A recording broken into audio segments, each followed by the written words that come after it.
Hi there. In this video I just wanted to show you how the geometry by expression tool works in QGIS, because this allows you to use the contents of columns to actually create geometry. Because there are other options, for geocoding, for putting data on a map, joining tables together and picking up the geometry, just importing, etc, etc.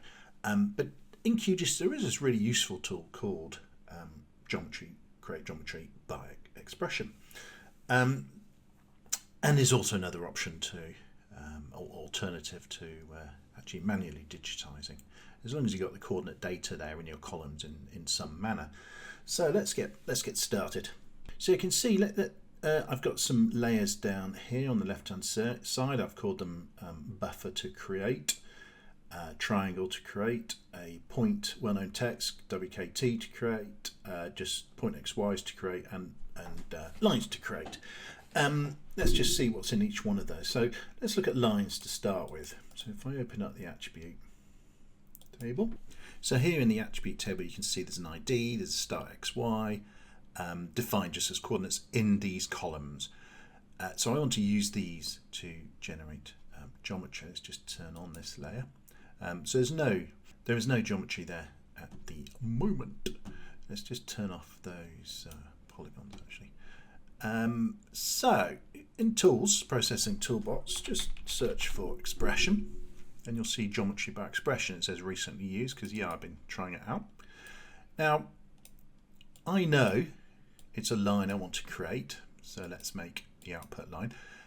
And note, I'm selecting which one to actually use, but I've selected that already there, so it defaulted to it. And I haven't got any measure values, I haven't got any measures or height or anything.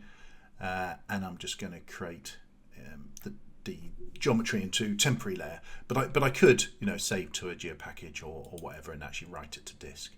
But just for the sake of speed, I'm going to just write it to memory. So you go to expression filter, and obviously I've already written this, so I'm just going to copy and paste.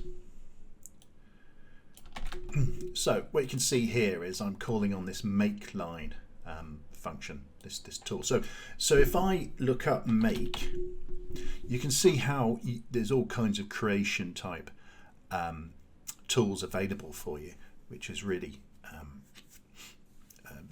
very powerful, really. It's sort of very, very useful because apart from date and time, there's obviously the geometry.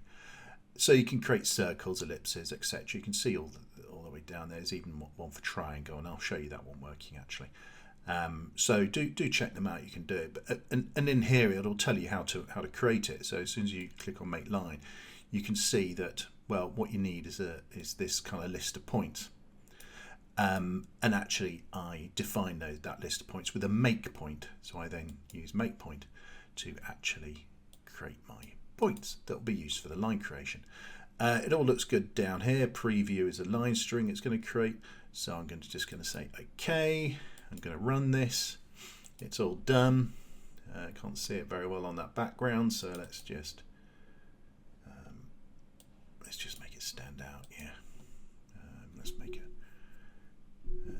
Let's just do that. There you go. So you can clearly see the lines drawn from that make line geometry by expression tool, which is pretty good. So that's straightforward.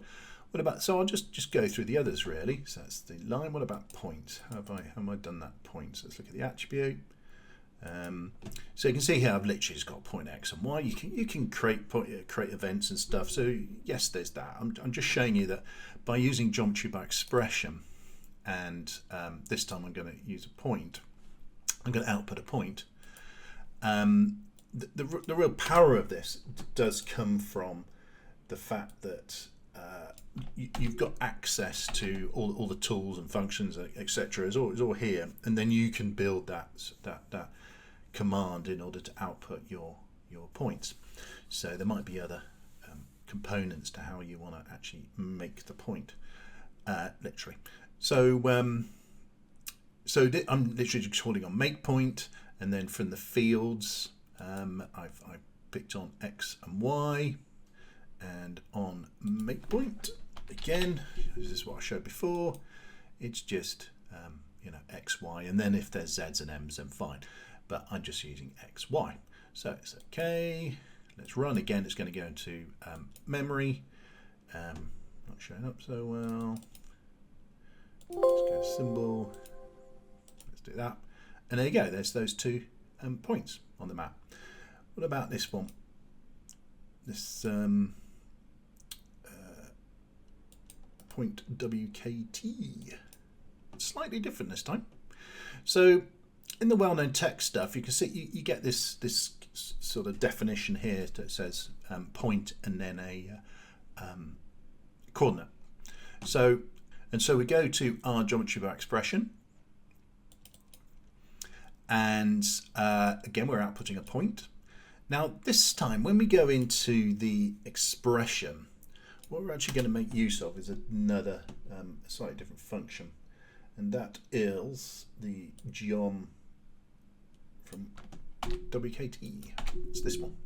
So if we just look for that, you can, as soon as I type geom, you can see, look, if there's GML, if there's the binary version of WKT, so you can go from, but also you can go to. In fact, those functions are there as well. So this will read that definition, point, whatever, and then create a point. So that's geom from WKT, very easily named there. So let's do that, and then let's have a look at modified. I don't know why I've just left it as modified geometry. I mean, you know, let's do this thing. There you go. So that's that one. So that was obviously the start of that line.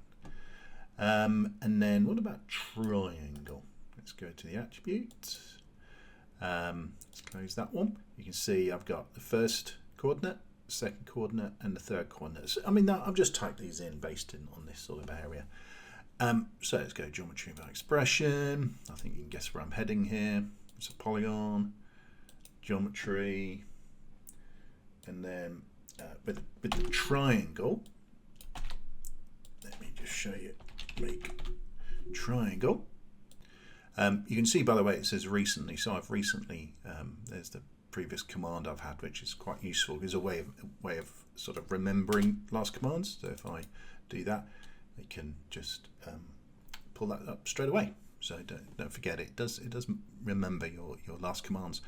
So you can see this make triangle. If I go on the main one here, you just list the 3 points.